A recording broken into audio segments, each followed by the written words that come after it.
Boa noite. Vamos aí a mais uma caminhada da nossa ciência e fé. E, e hoje eu vou começar uma sequência trabalhando aí no miolo da espiritualidade, né? No centro da espiritualidade do Evangelho, que é o Sermão do Monte, o Sermão da Montanha.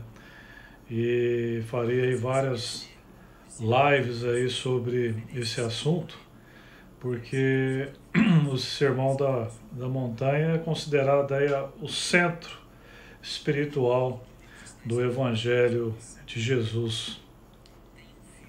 A gente tem, existem muitos estudos sobre isso, tanto na primeira parte nós temos aí em Mateus 3 capítulos, né, que são capítulos 5, 6 e 7, e o primeiro capítulo fala sobre as bem-aventuranças famosas, né? E eu vou caminhar nisso daí, aprofundando, e inclusive nas bem-aventuranças nós vamos conversar de cada uma dessas bem-aventuranças, para vocês terem uma ideia aí da dimensão do que é o Sermão do Monte, o Sermão da Montanha. O Mahatma Gandhi, que nem era cristão, né? Ele era cristão de coração, mas não era afiliado ao cristianismo, era um hindu. Ele disse que se toda a literatura espiritual da humanidade desaparecesse e só se salvasse o Sermão da Montanha, nada estaria perdido. Ou seja, se toda a literatura de todas as religiões do mundo desaparecesse, inclusive o resto da Bíblia, e sobrasse só o Sermão da Montanha, nada estaria perdido. Portanto, o Sermão da Montanha, ele é o miolo, o centro de uma espiritualidade mundial. Ou seja, ele invade todas as religiões, porque o que está aí é o tesouro escondido, a pedra de grande valor. No Sermão do Monte está aí o coração de Jesus, o Cristo.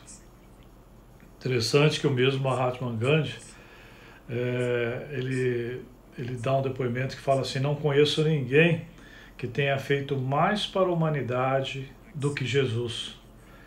De fato, não há nada de errado no cristianismo. O problema são vocês, cristãos. O problema é que vocês vivem uma vida que não é segundo os ensinamentos de Jesus.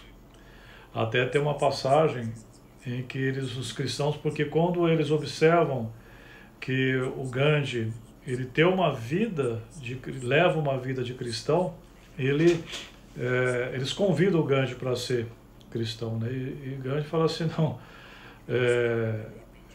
o cristianismo que vocês praticam não tem nada a ver com Jesus. Muito obrigado pelo convite. Então, o Sermão da Montanha, ele aparece tanto em Mateus, no Evangelho de Mateus, como no Evangelho de Lucas. E em Mateus é chamado do Sermão da Montanha. Ele é a versão mais longa desse sermão. Ele tem 107 versículos e está nos capítulos 5, 6 e 7 de Mateus. Já em Lucas, ele é chamado de Sermão da Planície. É uma versão mais curta, mais breve do sermão. Ele tem 30 versículos. Mas por que é Sermão da Montanha, Sermão da Planície? Tudo? Não é que Jesus só lá subiu a montanha e ficaram os discípulos ao redor. Enquanto ele falava, ficou Mateus lá anotando tudo que ele disse. E aí pronto, está tudo escrito, está aqui o sermão. O Jesus, o tempo todo ele repetia para os versículos, para os discípulos, esses ensinamentos para eles gravarem. Isso é a famosa técnica da tradição oral, que era comum naquela época e antes disso, né? Então as pessoas iam repetindo, lembrando que Jesus não escreveu nada. Jesus não escreveu nada, ele só falava. E as pessoas iam gravando, né? E depois escreveram o que ele falou. Então temos o Sermão da Montanha, né, escrito em Mateus, e o sermão chamado de Planície em Lucas, que é uma forma mais resumida. Por que esse nome montanha, né? Porque não se trata, na verdade, de uma localização geográfica, né? Mas sim de um conceito teológico, né? Porque a montanha indica a montanha de Deus, ou seja, o ponto de encontro do mundo divino com o mundo terrestre das pessoas. E no início do Sermão da Montanha, então nós temos as famosas bem-aventuranças, que é um caminho da felicidade, o famoso caminho da felicidade, que vai lá de Mateus capítulo 5, 1 a 12.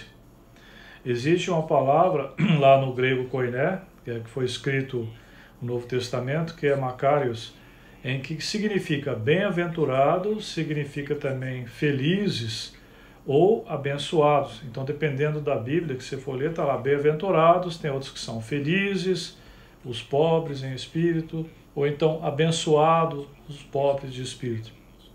Então, todas essas três palavras aí são do mesmo significado semelhante aí que vem dessa outra chamada palavra de Macarios. E nós temos aí a felicidade do mundo, né, que todo mundo sabe aí, que é uma felicidade passageira, uma felicidade insatisfatória. E nós temos aí a felicidade divina, que é uma alegria verdadeira, permanece, ela não depende das circunstâncias. E vem de uma obra do Espírito Santo de Deus. Então é uma felicidade que vem até nós e não é produzida por nós. Então Jesus é garantia e modelo dessa existência feliz. Então é uma pausa para reflexão, né? Você já conheceu essa felicidade verdadeira de que eu estou falando, né? Nós vivemos aí uma cultura que dá grande valor à realização individual, uma felicidade do mundo, né, associada ao sucesso, prazer, dinheiro, poder, consumismo, daí por diante. E o mundo, ele dá ênfase na autodependência, na autoconfiança, na autoexpressão, e só lermos, é só a gente ler aí livros aí que estão nas prateleiras aí das livrarias, de autoajuda e livros que levam ao sucesso, que são os mais vendidos, e ali nós vamos ler que se alguém quiser vencer no mundo, então que acredite em si mesmo. Essa é a ideia que governa de modo absoluto as vidas dos homens da atualidade. Essa é a ideia que está controlando todas as faces da vida dos que estão fora da verdadeira fé. De acordo com as ideias de hoje, qual é, por exemplo, a qualidade essencial de um bom vendedor, por exemplo? Um bom vendedor é o quê? É dar a impressão de confiança própria, de segurança pessoal. Se alguém quiser impressionar devidamente a um possível comprador, é dessa maneira então que ele deve agir. Esse conceito ele é posto em prática em todos os ramos de atividade. O ser humano, então, ele tenta moldar os seus comportamentos por meio de treinamentos, de coaching, para conseguir ser assim. E se você quiser obter sucesso em alguma profissão, recomenda-se, então, que dê a impressão de você ter um sucesso, né? Assim, dando a entender que realmente está obtendo maior êxito, e as pessoas então comentam, então esse homem, esse cara é de sucesso, eu vou comprar na mão dele. E a primeira bem-aventurança, como as outras, vão na contramão do que diz o mundo para você fazer. Jesus mostra que o verdadeiro sucesso rumo à felicidade é o caminho oposto do que o mundo fala para a gente fazer. Então a primeira bem-aventurança está em Mateus 5, versículo 3, que diz: Bem-aventurados os pobres em espírito, pois deles é o reino dos céus. Bem-aventurados os pobres em espírito, pois deles é o reino dos céus. Pobre em espírito, pode-se entender humilde em espírito, é declarar total dependência de Deus, a Ele se entregar totalmente. Essa primeira bem-aventurança, com pequenas variações, em muitas traduções aparece aí de forma diferente. Às vezes aparece como pobres de espírito, pobres em espírito, pobres no espírito, humildes de espírito, espiritualmente pobres. As traduções modernas apontam para uma mesma ideia, a de que para ser bem-aventurado é preciso ter um espírito não orgulhoso, mas pobre e humilde. Isso deu margem que esse versículo tivesse e fosse interpretado de diversas formas e maneiras. E a mais radical delas talvez seja que interpreta os pobres de espírito como os miseráveis, os materialmente pobres, os que não têm recursos para uma vida digna. Pobres de espírito é tradução incorreta do grego koiné, que é o grego que foi escrito o Novo Testamento. Se a tradução for pobre de espírito, é como se disséssemos pobre de saúde, por exemplo. E a tradução correta é bem-aventurados os pobres em espírito, ou os pobres pelo espírito, pois deles é o reino dos céus. Ou também pobre segundo o espírito. E aí fica melhor a nossa compreensão.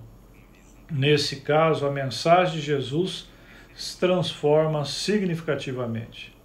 Então, com a primeira bem-aventurança, ele talvez tenha querido dizer que bem-aventurados são aquelas pessoas transformadas pelo Espírito Santo em pobres, em pessoas espiritualmente quebrantadas, que sentem que nada possuem e nada podem por si mesmos, e que têm extrema necessidade de Deus. Esse sermão da montanha só pode ser cumprido por cristãos que tenham passado por uma transformação operada pelo Espírito. Humanamente, ninguém é capaz, por exemplo, de dar a outra face para ser golpeada, de amar seu inimigo ou de ser luz do mundo.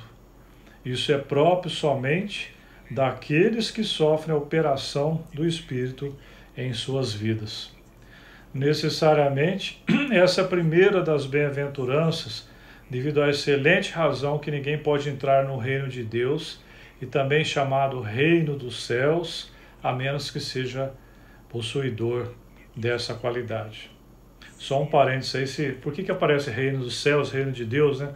É porque Mateus escreve o evangelho deles para os judeus que tinham se convertido a Jesus. Então, os judeus, eles não escrevem a palavra Deus. Então, eles, em respeito à referência a Deus. Então, Mateus escreve, então, reino dos céus. Nos outros evangelhos, né, de Marcos e Lucas, fala reino de Deus. É a mesma coisa. Então, o reino de Deus não existe sequer um participante que não seja humilde ou pobre em espírito. Essa é a característica fundamental da pessoa de fé, do cidadão do reino dos céus, e de todas as demais características são, em certo sentido, resultantes dessa primeira qualidade.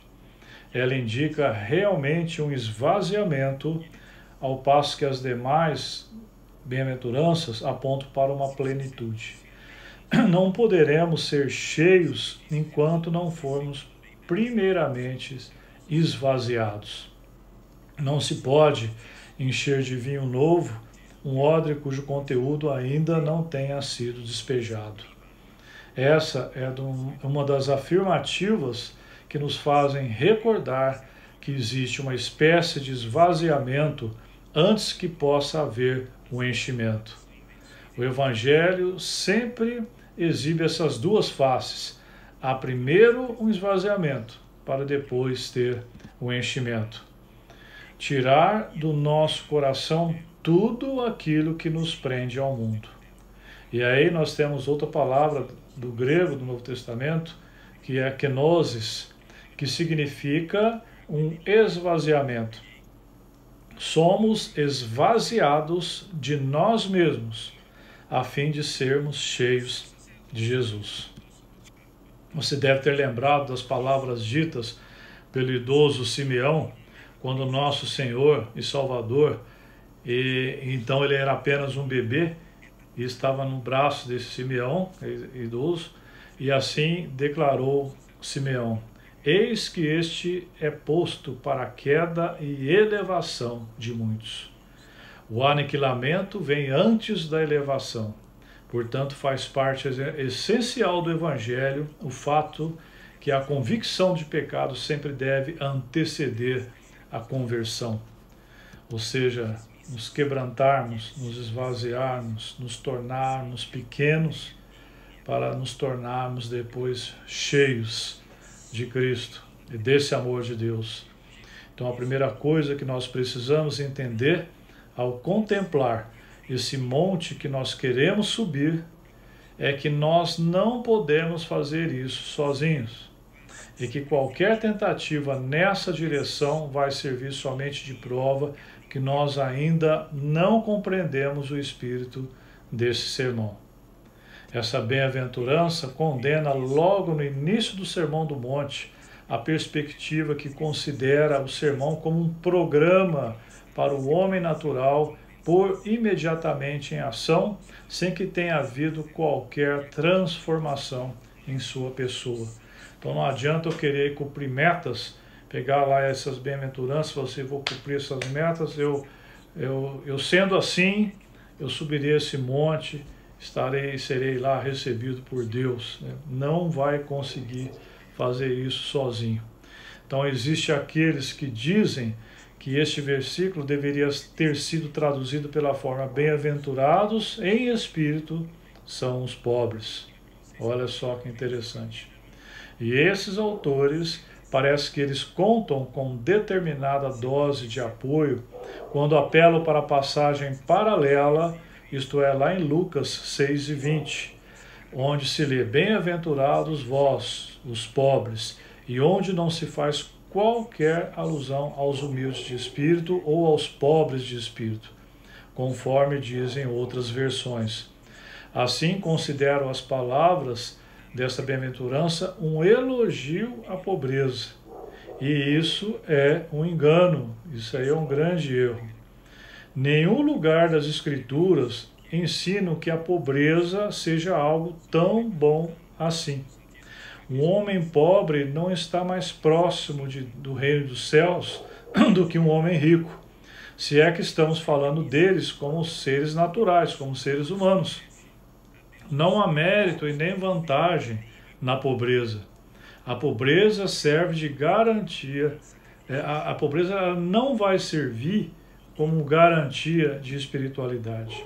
Em Lucas 6, refere-se aos pobres somente no sentido que eles não dependem das riquezas materiais.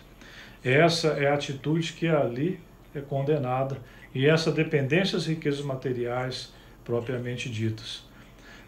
Há muitas pessoas pobres que dependem das riquezas exatamente como fazem muitas pessoas ricas. Essas pessoas pobres podem dizer: se ao menos eu possuísse tal quantia, eu faria isso e aquilo. Muitas vezes, os autores usaram essa bem-aventurança para justificar a pobreza e consolar os pobres, como se Deus visse mérito na carência de bens necessários à vida. A pobreza, ela é um mal e decorre de relações injustas. Não há um só versículo na Bíblia que afirme ser a pobreza agradável aos olhos de Deus. Pelo contrário, inclusive no Antigo Testamento, a Bíblia, que é a Bíblia judaica, considera os pobres amaldiçoados e os ricos abençoados. Por isso que é difícil achar um judeu pobre. Por quê? Porque na concepção judaica, na teologia da retribuição, o pobre é como se ele tivesse sido amaldiçoado por Deus e o rico abençoado. Então o judeu faz de tudo para ficar rico. Às vezes os judeus atuais, muitos nem sabem disso, mas isso vem lá da teologia da retribuição, lá do judaísmo, do Antigo Testamento. E muitas igrejas cristãs hoje seguem a concepção do Antigo Testamento do judaísmo, que é a famosa teologia da prosperidade.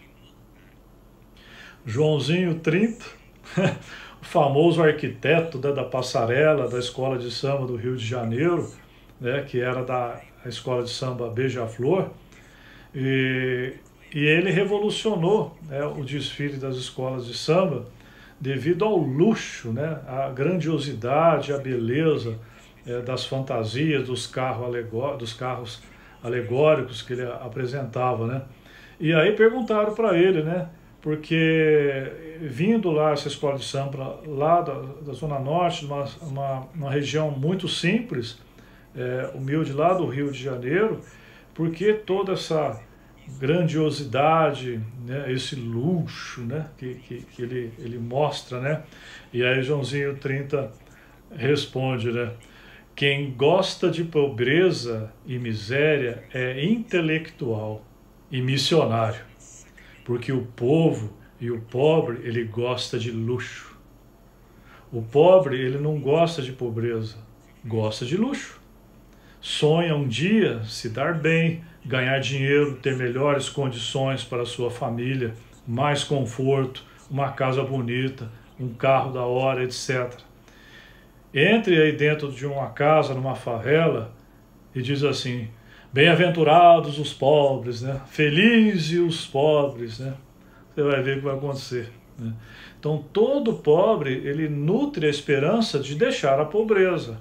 Muitos religiosos, em toda essa história do cristianismo, fizeram um voto de pobreza. Deviam ter feito, inclusive, voto de justiça, né?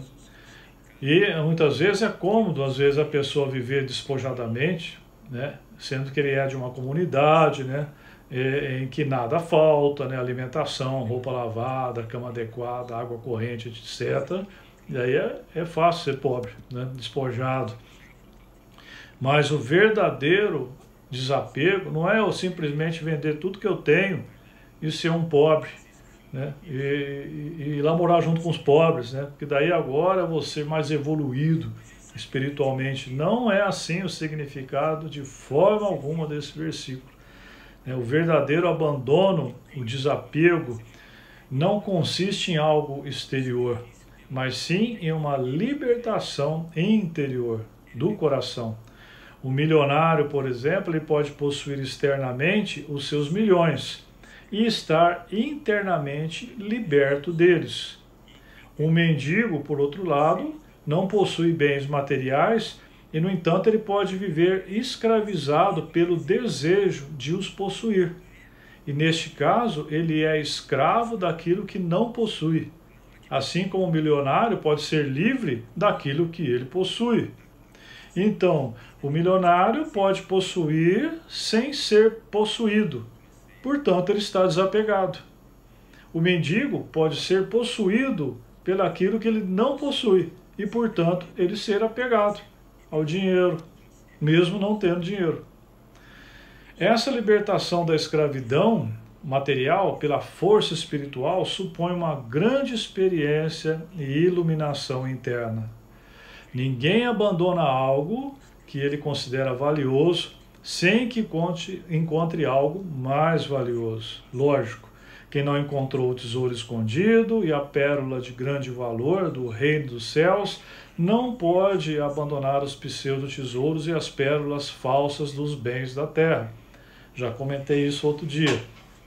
É da íntima psicologia humana que cada um retém aquilo que ele julga mais valioso. Se essas coisas, né, materiais é isso que é importante, é valioso para mim, eu só vou trocar isso se eu encontrar algo mais valioso.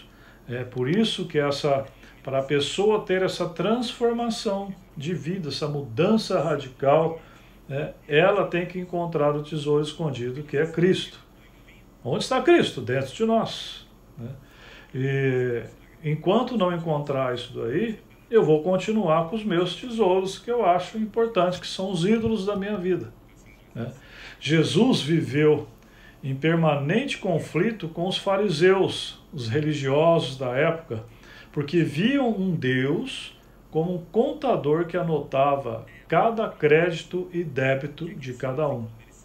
e abençoava a cada um segundo seus méritos e castigava segundo suas culpas.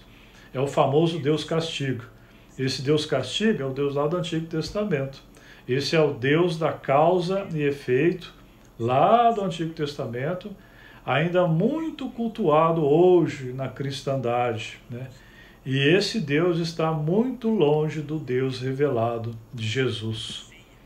Após 2000 anos de cristianismo, estamos cercados por multidões de pobres. E isso nos obriga a perguntar sobre a qualidade de nossa vida cristã. A fé que nós temos é um mero consolo para apenas nos sentirmos melhores e amados por Deus? Ou é uma fé realmente ativa que corresponde a esse amor, indo em direção ao outro para ajudá-lo? A chamada regra de ouro do Evangelho, ensinada por Jesus, é: faça aos outros o que gostaria que fizessem a vocês. Lá em Lucas 4, 16, 21, quando Jesus foi a Nazaré, onde havia sido criado, e no dia de sábado entrou na sinagoga, como era de costume, e levantou-se para ler.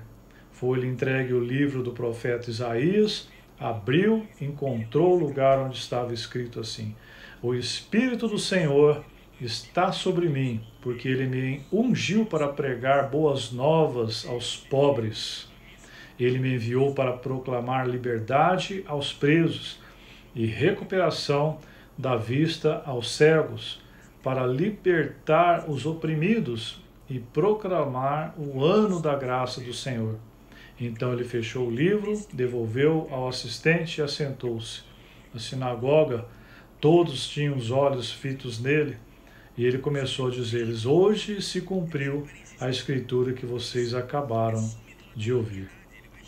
Nada indica, então, portanto, que o Evangelho considera a pobreza um ideal de vida. Ela é um mal, priva o ser humano dos bens necessários para preservar e desenvolver o maior de todos os dons de Deus, que é a própria vida. No Atos dos Apóstolos, ele nos apresenta a comunidade cristã primitiva não como se fosse uma associação de indigentes. Então, as primeiras comunidades cristãs não era uma reunião de indigentes. Está lá em Atos 2, 44, que diz assim: todos os fiéis mantinham-se unidos e tinham tudo em comum. Não se tratava de cada um renunciar ao que possuía, e sim de colocar seus bens à disposição dos demais. Daí a observação em Atos 4, 34, 35, que diz assim: não havia pessoas necessitadas entre eles, pois os que possuíam terras ou casas as vendiam, traziam o dinheiro da venda e colocavam nos pés dos apóstolos, que o distribuíam segundo a necessidade de cada um. Então quem tinha dinheiro ajudava quem não tinha, ou seja, não tinha as pessoas em necessidade nas comunidades primitivas do cristianismo. Um ajudava o outro. Era assim que funcionavam as primeiras comunidades. Então, as pessoas não se tornavam pobres, pelo contrário, elas ajudavam os pobres a saírem da pobreza e todos ficavam bem. Estamos longe de uma cultura que faça do amor uma atitude corriqueira, de acolhimento do próximo e respeito às suas diferenças em relação a nós. Como fez Jesus, que não discriminou os doentes e leprosos excluídos, ou a mulher adúltera, ou o oficial pagão, que lhe pediu para curar o seu servo. Para Jesus, toda pessoa é morada de Deus. Todas as pessoas têm o Deus dentro de si, têm Cristo dentro de si. Basta descobrir isso. O apóstolo Paulo exclama: vocês não sabem que são santuários de Deus e que o Espírito de Deus habita em vocês?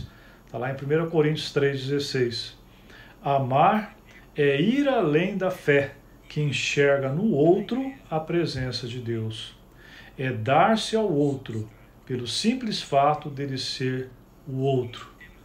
Como fez o bom samaritano ao encontrar o homem caído na beira da estrada, lá em Lucas 10, 25, 35, o samaritano não sabia quem era aquele homem que estava caído e o ajudou. Não é fácil amar quando não há reciprocidade. Quem ama quer ser amado. E muitas vezes nosso amor está contaminado por uma lógica contábil que eu estou dando para receber em troca. E a proposta de Jesus consiste justamente em amar gratuitamente. Quem é pobre em espírito, não pobre em bens essenciais, é de fato feliz e sabe muito bem o que significa esta primeira bem-aventurança. Entretanto, o texto de Mateus 5,3, que é esse versículo, parece referir-se efetivamente a uma transformação operada então pelo Espírito Santo na vida do cristão, que graças a isso deixa a antiga condição de velho homem e passa a viver em novidade de vida, conforme dizem as Escrituras. Esse parece ser o mais profundo significado do Sermão da Montanha. A humildade de espírito pode ser claramente vista, por exemplo, em um homem como o apóstolo Pedro, que era por natureza um homem agressivo, que se impunha aos seus semelhantes e era dotado de forte confiança própria. Um típico indivíduo do mundo de nossa época, extravasando confiança própria e crendo em suas próprias forças. Mas quando Pedro está diante de Jesus, o Senhor, então ele disse: Senhor, retira-te de mim, porque sou um pecador. Pedro então enxergou o seu verdadeiro tamanho. Humildade é viver a verdade. Por isso, humildade vem da palavra humus, que é de terra, ou seja, com os pés na terra, com os pés no chão. O orgulhoso, ao contrário, tem os pés na lua. A partir daí, a personalidade essencial do Pedro não se alterou, né, essa força que ele tinha, porém, ele se tornou um homem humilde de espírito, ou pobre em espírito. E nós também podemos observar isso na atitude do apóstolo Paulo. Ele era homem igualmente dotado de tremendas potencialidades, né, como um homem natural, que tinha plena consciência delas.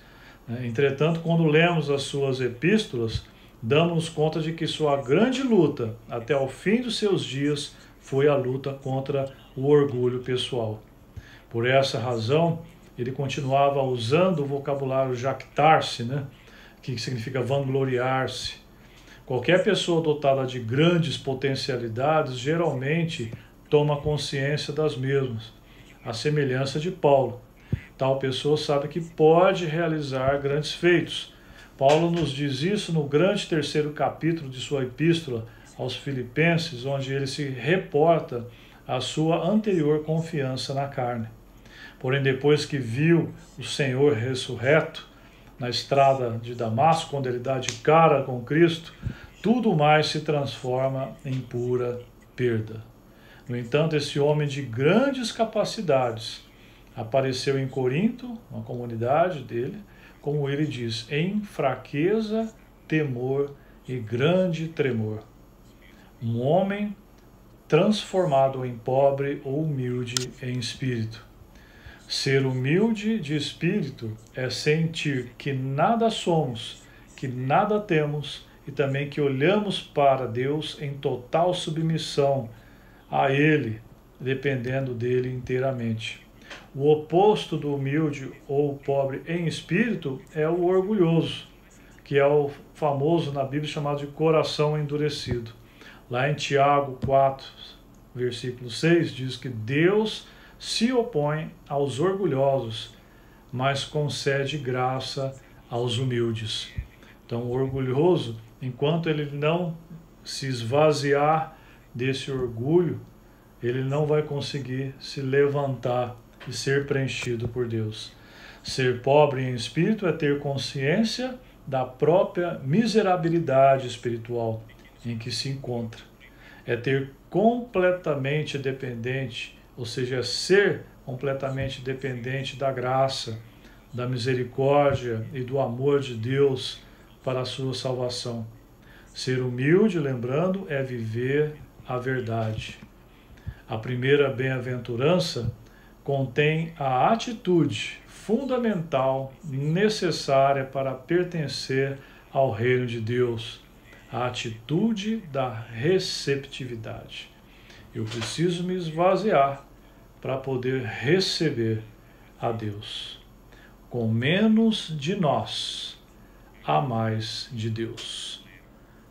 Deus abençoe com essa graça, com essa iluminação, com esse esvaziamento do nosso ego, da nossa soberba, do nosso orgulho, para abrirmos espaço para a entrada desse amor infinito de Deus que nos transforma e que nos dá uma vida nova. Um grande abraço no coração.